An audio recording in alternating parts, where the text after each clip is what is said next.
Halo semuanya, perkenalkan saya MLZ Al-Fadil dengan NIM akhir 064.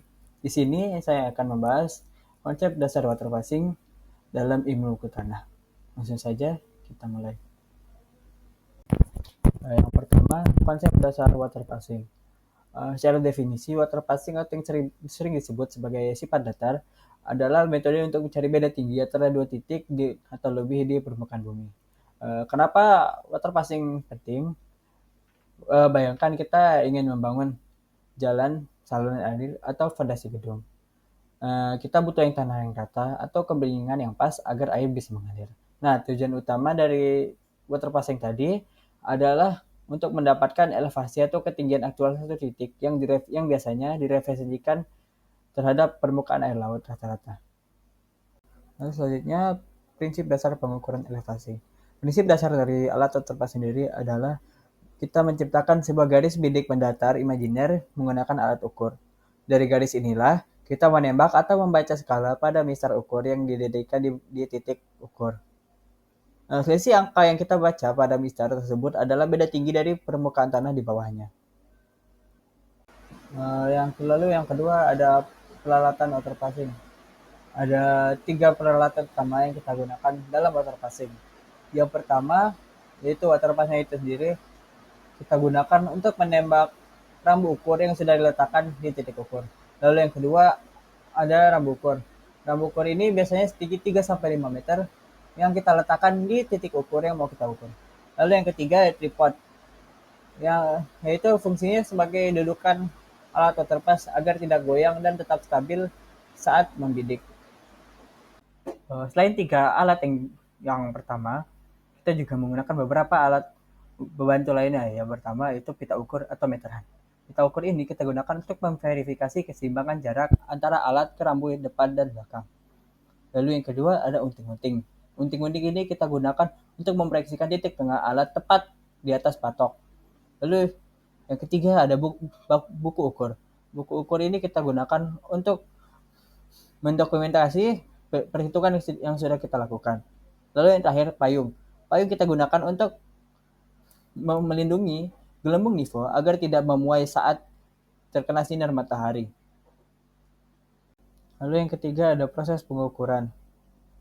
Proses pengukuran pertama yaitu penentuan titik referensi atau benchmark atau BM. Sebelum pengukuran dimulai, superior harus menentukan atau mengidentifikasi benchmark atau BM. BM sendiri adalah titik permanen yang nilai elevasinya sudah diketahui secara pasti dan tervalidasi. Titik ini menjadi fondasi awal untuk seluruh perhitungan. Lalu, prosedur yang kedua adalah setup alat atau pemasangan alat. Pemasangan yang pertama yaitu mendirikan tripod. Dirikanlah tripod di lokasi strategis yang memiliki visibilitas pandangan tak terhalang ke kedua arah. Tripod harus diinjak kuat agar stabil.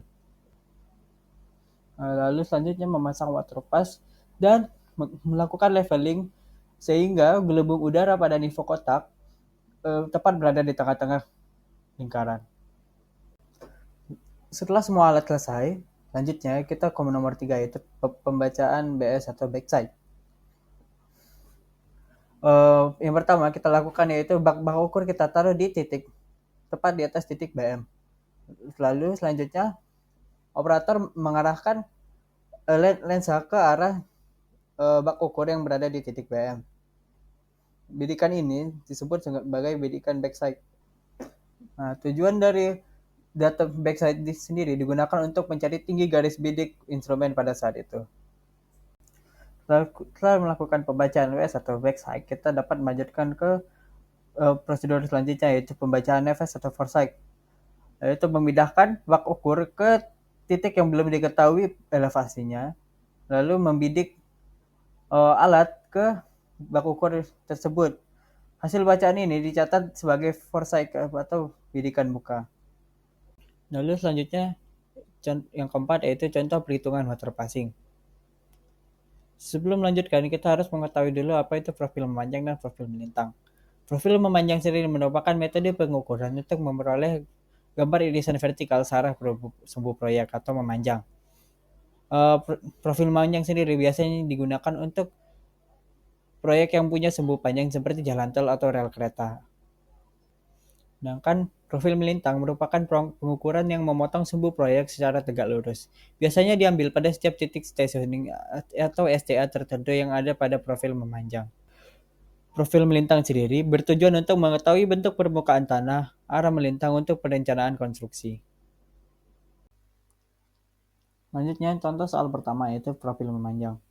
Diketahui elevasi titik referensi atau benchmark adalah 100 meter. Alat didirikan di antara benchmark dan posisi jalan. Pengukuran salah subuh proyek dilakukan tiap 50 meter. Pada penambang memanjang, tahap pertama adalah menetapkan tinggi garis bidang.